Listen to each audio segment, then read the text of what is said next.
Frères et sœurs, bonjour et bienvenue à cette célébration eucharistique. Bienvenue à vous tous qui se joignez à nous par le truchement de sel et lumière. Vous faites partie de cette grande communauté qui célèbre ensemble aujourd'hui et nous sommes rassemblés au nom du Père et du Fils et du Saint-Esprit. La grâce de Jésus notre Seigneur, l'amour de Dieu le Père et la communion de l'Esprit Saint soient toujours avec vous. La célébration d'aujourd'hui est offerte aux intentions de Mme Erlinda Monagas.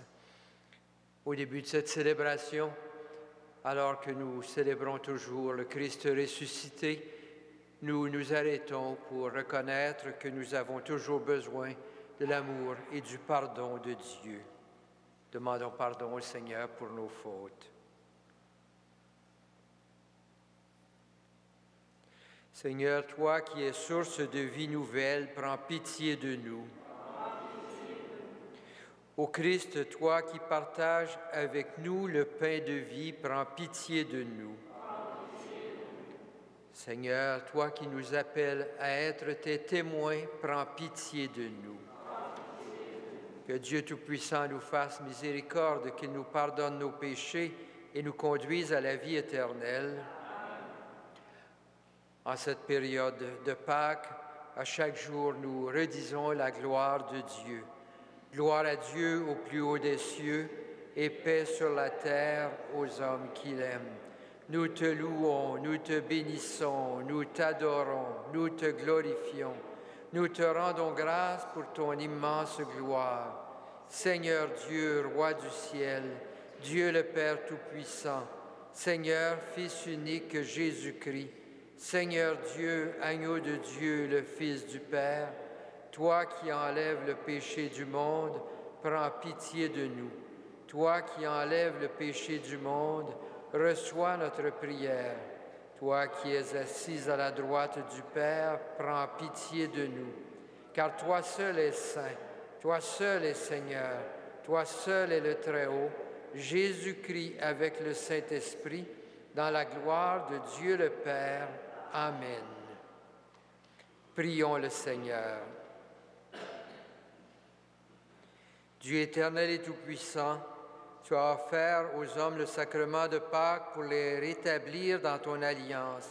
Accorde-nous d'exprimer par toute notre vie ce mystère que nous célébrons dans la foi par Jésus le Christ, notre Seigneur.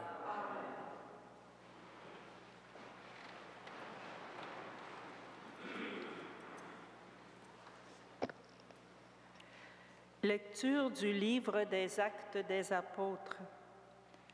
Comme Pierre et Jean parlaient au peuple dans le temple, les prêtres intervinrent avec le commandant de la garde du temple et les Sadducéens. Ils ne pouvaient souffrir de les voir enseigner leur doctrine au peuple et annoncer dans la personne de Jésus la résurrection. Ils les firent arrêter et mettre au cachot jusqu'au lendemain, car il était déjà tard. Or, beaucoup de ceux qui avaient entendu la parole devinrent croyants. À ne compter que les hommes, il y en avait environ 5000. Le lendemain, il y eut une réunion des chefs du peuple, des anciens et des scribes à Jérusalem. Il y avait là Anne, le grand prêtre, Caïphe, Jean, Alexandre et tous ceux qui appartenaient aux familles de grands prêtres. Ils firent comparaître Pierre et Jean et se mirent à les interroger. « Par quelle puissance, par le nom de qui avez-vous fait cette guérison ?» Alors Pierre, rempli de l'Esprit Saint, leur déclara: « Chefs du peuple et anciens, nous sommes interrogés aujourd'hui pour avoir fait du bien à un infirme, et l'on nous demande comment cet homme a été sauvé. Sachez-le donc, vous tous, ainsi que tout le peuple d'Israël, c'est grâce au nom de Jésus le Nazaréen, crucifié par vous, ressuscité par Dieu, c'est grâce à lui que cet homme se trouve là devant vous, guéri. Ce Jésus, Il est la pierre que vous avez rejetée, vous les bâtisseurs, et il est devenu la pierre d'angle. En dehors de lui, il n'y a pas de salut, et son nom donné aux hommes est le seul qui puisse nous sauver. Parole du Seigneur.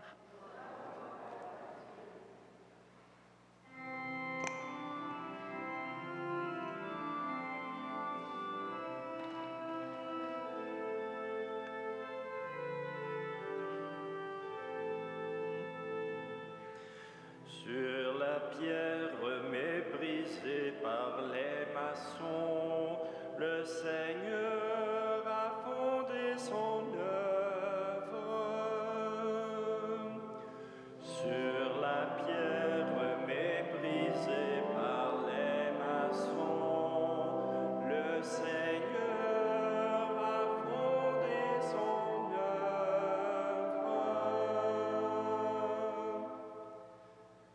Rendez grâce au Seigneur, il est bon, éternel est son amour.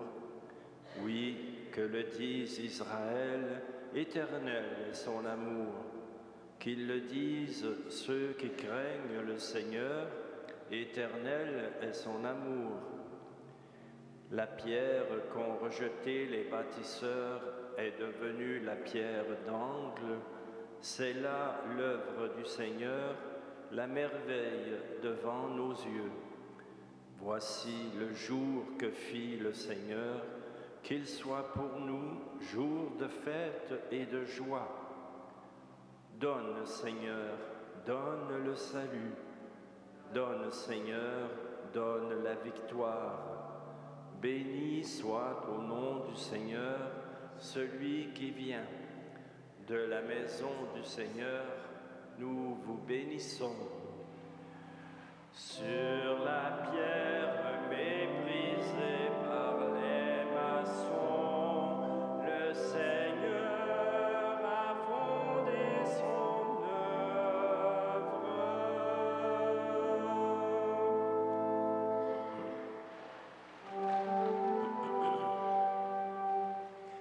Alléluia,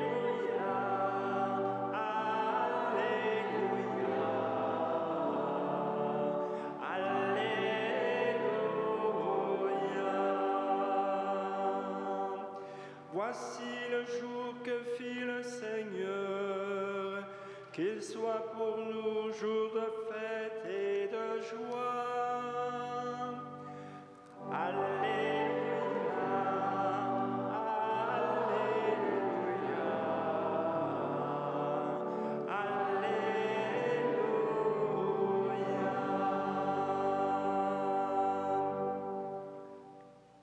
Le Seigneur soit avec vous. Et avec votre esprit.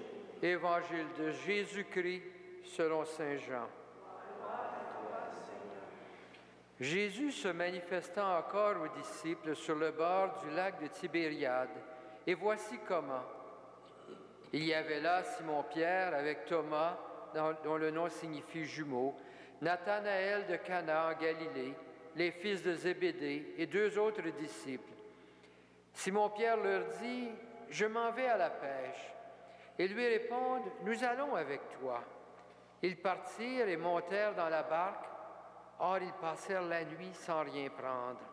Au lever du jour, Jésus était là sur le rivage, mais les disciples ne savaient pas que c'était Jésus. Il les appelle, « Les enfants, auriez-vous un peu de poisson? » Ils lui répondent, « Non. » Il leur dit, « Jetez les filets à droite de la barque et vous trouverez. » Ils jetèrent donc le filet, et cette fois, ils n'arrivaient pas à le ramener tellement il y avait de poissons.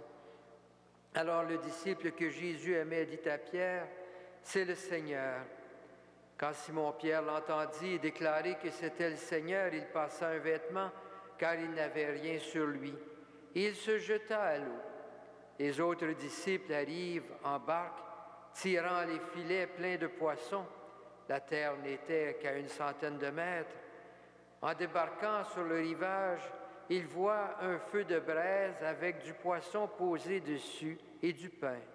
Jésus leur dit, « Apportez donc de ce poisson que vous venez de prendre. » Simon-Pierre monta dans la barque et amena jusqu'à terre le filet plein de gros poissons. Il y en avait 153. Et malgré cette quantité, le filet ne s'était pas déchiré.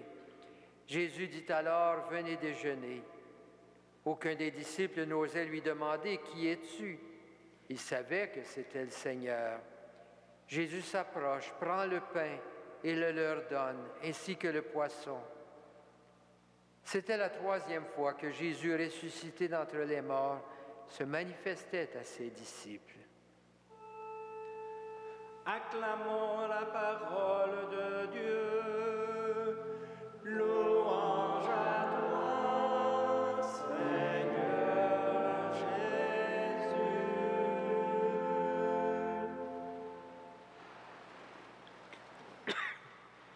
Frères et sœurs, de toutes les manifestations du Christ ressuscité, celle que nous présente aujourd'hui, une sorte d'appendice de l'Évangile de Jean, nous propose un texte assez étrange.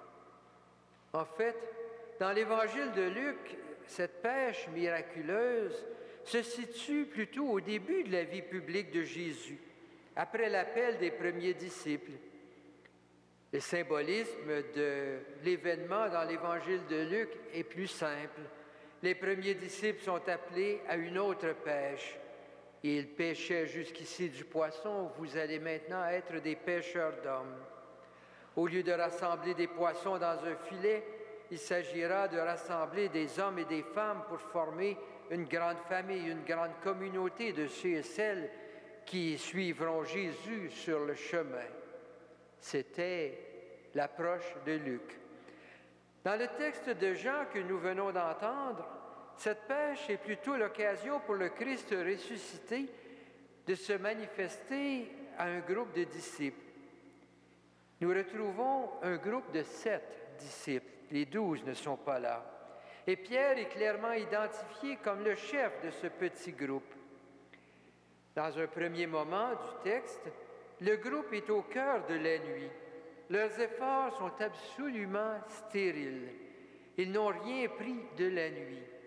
Donc, un moment privé de lumière, un moment qui ne porte aucun fruit. Et voilà qu'un étranger les interpelle. Ils ne savent pas qui est cet étranger qui se trouve soudainement sur la rive. Sans savoir qui il est, ils lui obéissent pourtant. L'étranger leur dit « Jetez les filets à droite ». Et ils le font. Mais pourquoi? Pourquoi obéir à cet étranger qui ne connaît rien à la pêche? Et cette obéissance est largement récompensée. Et voilà que lentement, ils prennent conscience que leur action maintenant porte du fruit et que si l'action porte du fruit, c'est parce que maintenant le Seigneur est parmi eux. Sans lui, vous ne pouvez rien faire, disait Jean à un autre endroit. La scène se termine avec un repas partagé qui nous rappelle le repas partagé avec les disciples sur le chemin d'Emmaüs. Ce repas vient sceller cette rencontre dans laquelle la petite communauté prend conscience que le Seigneur est présent au milieu d'eux et qu'elle devient présente au milieu d'eux en partageant un repas. Frères et sœurs, ce texte nous propose un parcours, le parcours d'une communauté. Une communauté qui passe de la nuit stérile au matin fertile. Comme les disciples qui ont passé la nuit sur le lac sans rien prendre, les disciples au soir de la mort de Jésus sombraient dans la nuit. Tout était maintenant stérile et sans espoir. C'est la présence du Christ ressuscité qui transforme tout. C'est là le chemin de toute communauté chrétienne. Comme le disciple que Jésus aimait, suivi bientôt de Pierre et des autres, la transformation se fait quand le groupe prend conscience que le Seigneur est réellement présent au milieu d'eux. Ils peuvent alors célébrer sa présence dans un repas partagé, quand le Seigneur leur sert le pain et les poissons.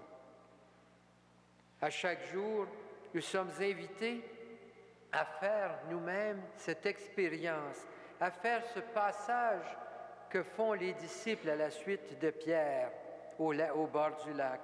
Nous sommes invités à prendre conscience que le Seigneur est réellement présent au cœur de notre communauté. En nous mettant à l'écoute de la parole de Dieu, nous pouvons pressentir la présence du Seigneur. Et cette expérience trouve sa plénitude quand nous partageons ensemble le pain de vie.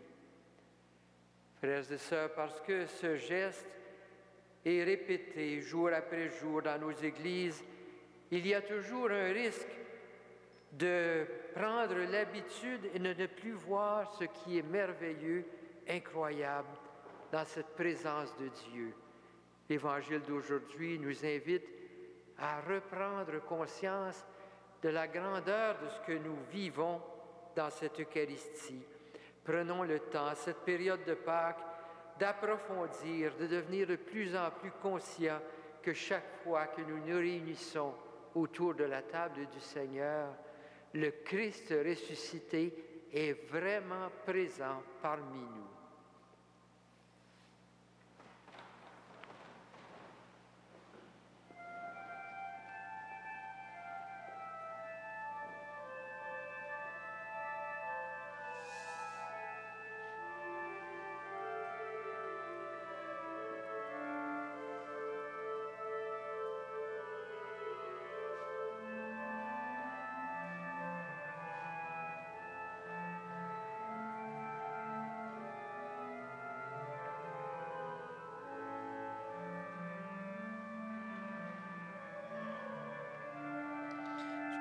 Seigneur, Dieu de l'univers, toi qui nous donnes ce pain, fruit de la terre et du travail humain, nous te représentons que ce pain soit pour nous le pain de la vie.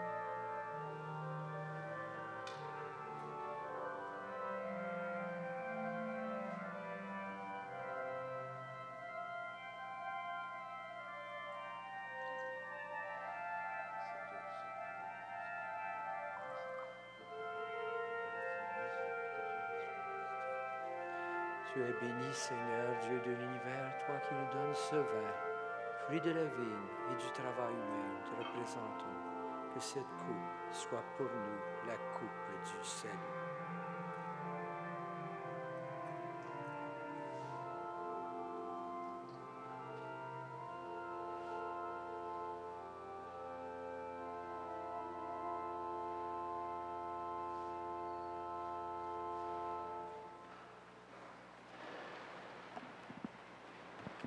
Prions ensemble au moment d'offrir le sacrifice de toute l'Église.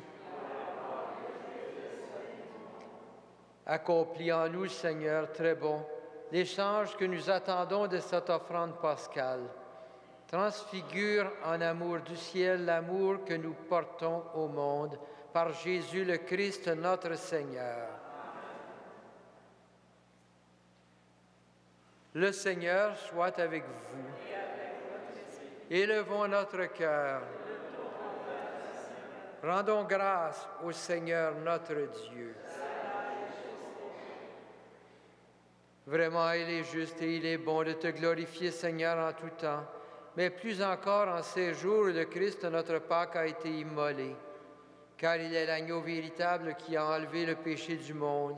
En mourant, il a détruit notre mort, en ressuscitant, il nous a rendu la vie. C'est pourquoi le peuple des baptisés, rayonnant de la joie pascale, exulte par toute la terre, tandis que les anges dans le ciel chantent sans fin l'hymne de ta gloire.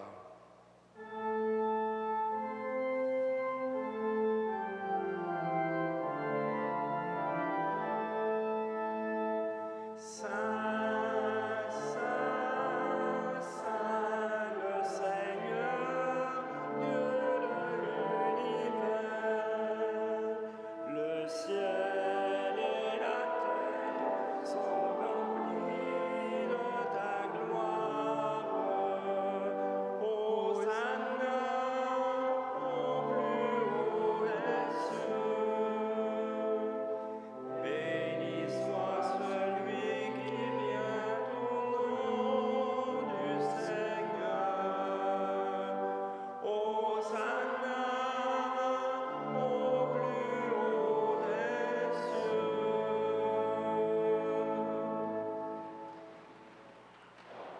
Toi qui es vraiment saint, toi qui es la source de toute sainteté, nous voici rassemblés devant toi, et dans la communion de toute l'Église, nous célébrons les jours très saints où ressuscita selon la chair notre Seigneur Jésus-Christ. Par lui que tu as élevé à ta droite, Dieu notre Père, nous te prions. Sanctifie ces offrandes en répandant sur elles ton esprit, qu'elles deviennent pour nous le corps et le sang de Jésus, le Christ notre Seigneur.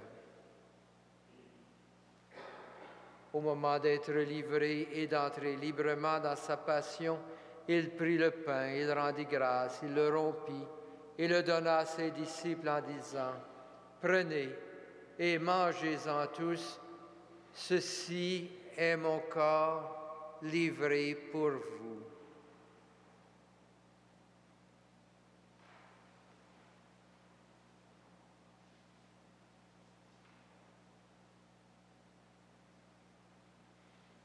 De même, à la fin du repas, il prit la coupe de nouveau, il rendit grâce et la donna à ses disciples en disant, « Prenez et buvez-en tous, car ceci est la coupe de mon sang, le sang de l'alliance nouvelle et éternelle, qui sera versé pour vous et pour la multitude en rémission des péchés. Vous ferez cela en mémoire de moi. »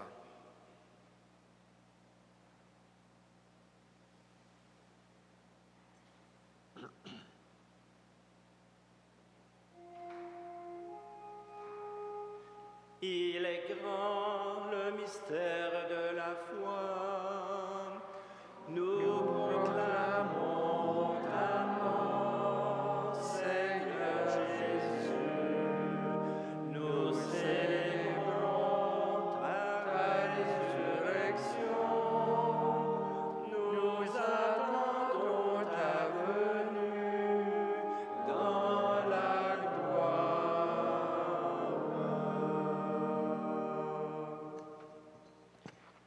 Faisant ici mémoire de la mort et de la résurrection de ton Fils, nous t'offrons, Seigneur, le pain de la vie et la coupe du salut. Et nous te rendons grâce car tu nous as choisis pour servir en ta présence. Humblement, nous te demandons qu'en ayant part au corps et au sang du Christ, nous soyons rassemblés par l'Esprit Saint en un seul corps. Souviens-toi, Seigneur, de ton Église répandue à travers le monde. Fais-la grandir en ta charité avec le pape Benoît, notre évêque, Christian, et tous ceux et celles qui ont la charge de ton peuple. Souviens-toi aussi de nos sœurs, de nos frères qui se sont endormis dans l'espérance de la résurrection et de toutes les personnes qui ont quitté cette vie. Reçois-les dans ta lumière auprès de toi. Sur nous tous, enfin, nous implorons ta bonté. Permets qu'avec la Vierge Marie, la bienheureuse Mère de Dieu, avec Saint Joseph, son époux, avec les apôtres, avec Saint Frère André, les saints de tous les temps qui ont vécu dans ton amitié, nous ayons parlé de la vie éternelle et que nous chantions ta louange par Jésus-Christ, ton Fils bien-aimé. Par lui, avec lui et en lui, à toi, Dieu le Père Tout-Puissant, dans l'unité du Saint-Esprit, tout honneur et toute gloire pour les siècles des siècles. Unis dans un même esprit, rassemblés autour de la table du Seigneur, prions Dieu notre Père avec les paroles que Jésus nous a données. Notre Père qui es aux cieux, que ton nom soit sanctifié, que ton règne vienne, que ta volonté soit faite sur la terre comme au ciel. Donne-nous aujourd'hui notre pain de ce jour. Pardonne-nous nos offenses, comme nous pardonnons aussi à ceux qui nous ont offensés, et ne nous soumets pas à la tentation, mais délivre-nous du mal. Délivre-nous de tout mal, Seigneur, et donne la paix à notre temps. Par ta miséricorde, libère-nous du péché, rassure-nous devant les épreuves en cette vie, où nous espérons le bonheur que tu promets et l'avènement de Jésus-Christ, notre Sauveur.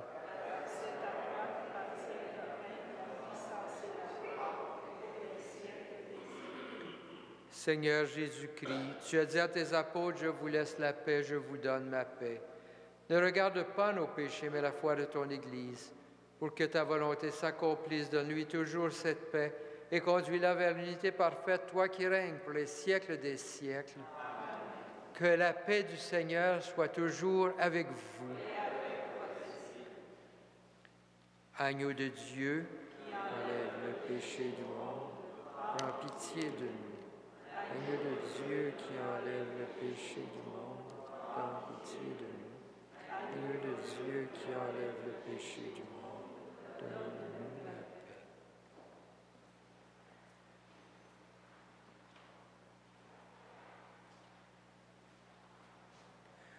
Heureux les invités au repas du Seigneur.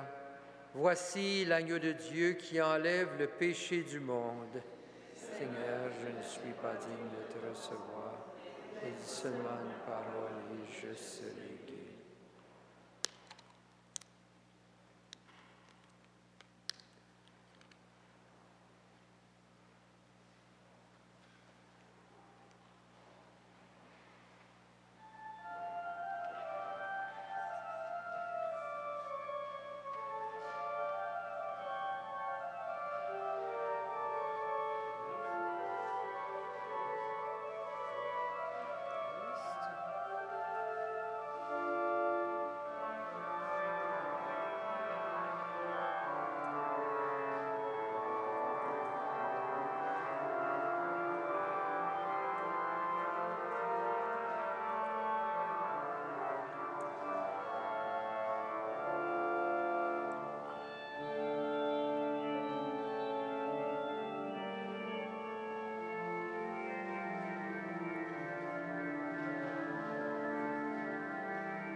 Prions le Seigneur. Ne cesse pas de protéger avec amour, Seigneur, ceux et celles que tu as sauvés. La passion de ton Fils les a rachetés, qu'ils mettent leur joie dans sa résurrection, lui qui règne avec toi dans l'unité du Saint-Esprit pour les siècles des siècles. Le Seigneur soit avec vous. Que le Seigneur, le Dieu Tout-Puissant, vous bénisse, le Père, le Fils et le Saint-Esprit. Frères et sœurs, allez dans la paix et dans la joie du Christ.